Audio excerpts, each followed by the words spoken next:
My name is Sarah, and I run Ophelia Invest. I stand here in Parken in Copenhagen with um, founder and chairman of the board, Frederick Nielsen, over here, and Magnus Niklasson, co-owner and investment director, over here. And I'm going to ask these gentlemen some questions. Okay? Good. So, Frederick, what is AR Scandinavia? Air Scandinavia is a boutique investment firm, and we're based and regulated in Malmö, in Sweden. And we focus on particular niches within the tech sector, and our primary focus is on augmented reality. Okay, so why did you choose augmented reality as your focus sector? Because nobody else was doing it, and it's a particular niche in the market that's growing very, very rapidly, and it will revolutionize all sectors. Not only the industry, it will revolutionize gaming, it will revolutionize the way we run meetings, the way we train, and there is a very, very good chance of our investors will perform very well. We hope so, at least. Thank you. And what is augmented reality, Magnus, and why should you or I invest in it? Well, to explain it very simple, it makes us all being able to become Iron Man, if you've seen that movie. Yes, so it means just last night. that you can put data and put it all in front of you. So it's about looking at the physical world, and then you can add digital information on the physical world. So it's somewhat different from virtual reality, which sometimes gets mixed up with augmented reality, where you put on glasses and enter a complete artificial world. So this is you have your world and your side of you, but you add digital information on it. Okay. Yeah. And why should I invest in it? Well, we believe that AR, together with VR and MR, will be the next big technology wave.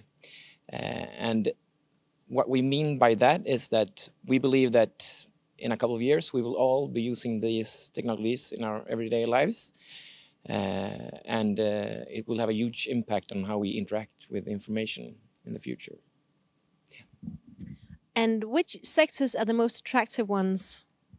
Like Frederick said, I think it will affect all sectors. But if we look today, we like the industrial or the enterprise sector a lot, because in this sector, AR is actually being used. The AR companies within this sector, they do have clients that are paying for the services, and they have revenues and so on.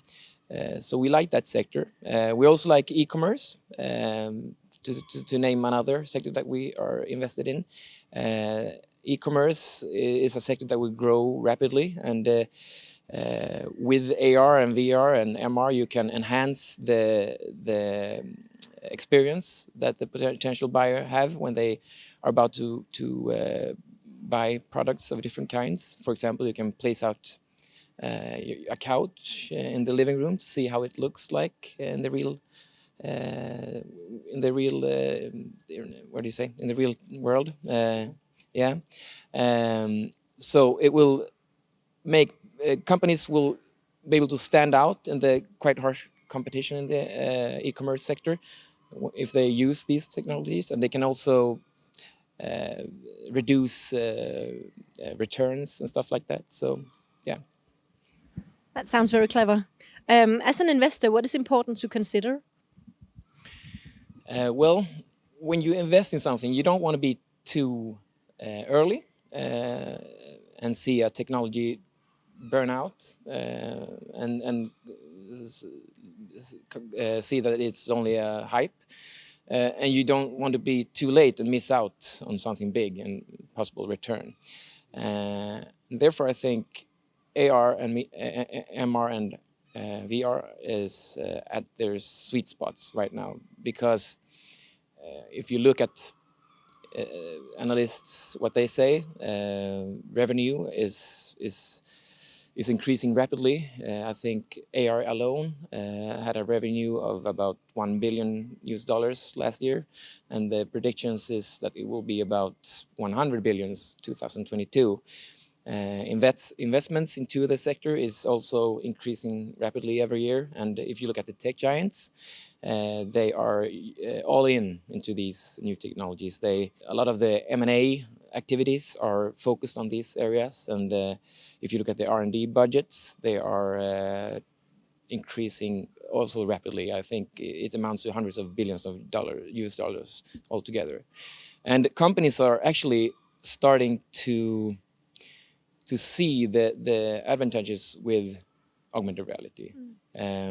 Because in larger corporations, it's all about metrics. It's all about increasing the profit, it's the productivity, and it's hard with a new technology to show that to companies that you increase those things, and you have to do that. And that is something you actually has been done with augmented reality today. If we take Boeing, for example, they have implemented augmented reality into their factories when they are assembling complex products or installations. And before, the workers had like a 1,000-page-long PDF manual that they followed. But now, with the augmented reality technique, they have AR glasses they get all this information right in front of them in their field of view, and they get the step-by-step instructions on how to put together these complex things.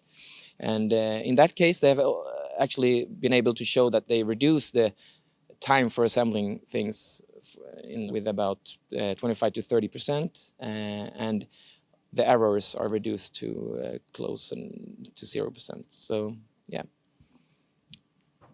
So I had a few questions about the timing for investing in this area, and also your view on the market from a maturity perspective. But I'm thinking that you've been saying quite a bit about that. So do you have anything else to add? Yeah, well, it's like I said before, it's huge variations within the sector. For example, if you looked at different sectors, but also in the enterprise industrial sector, they are actually using the technology today, and they are the companies within this field are making revenues. But the consumer sector, in that field, it hasn't been adopted in the same way yet.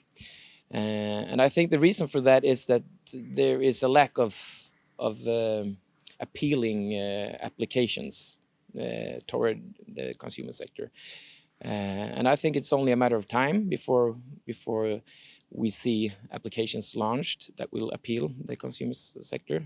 We had a very early example, and it was Pokemon Go, which was an early AR experience, and it was very popular. And so I think it's only a matter of time, and as we can see now, it's a lot of activities going on, and more applications that seems to be interesting from a consumer perspective are being launched.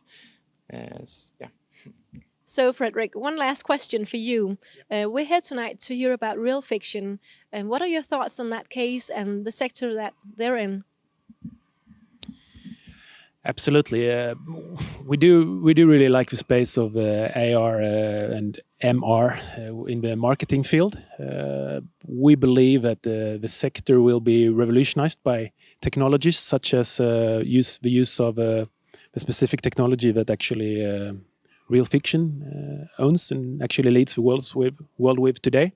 And that's the way we perceive and the way we experience marketing, especially when it comes to displays in shopping centers and things like that. And yeah, of course we're here because we really like the case, and we've actually invited Real Fiction to our big investor day in the 22nd of May as well. So we are definitely one of the most interesting cases in this field in Scandinavia and in Europe, I would say, today. Thank you so much. And so I guess that was it for this time. So thank you so much, Magnus, and to you also, Fredrik. Yeah, thanks.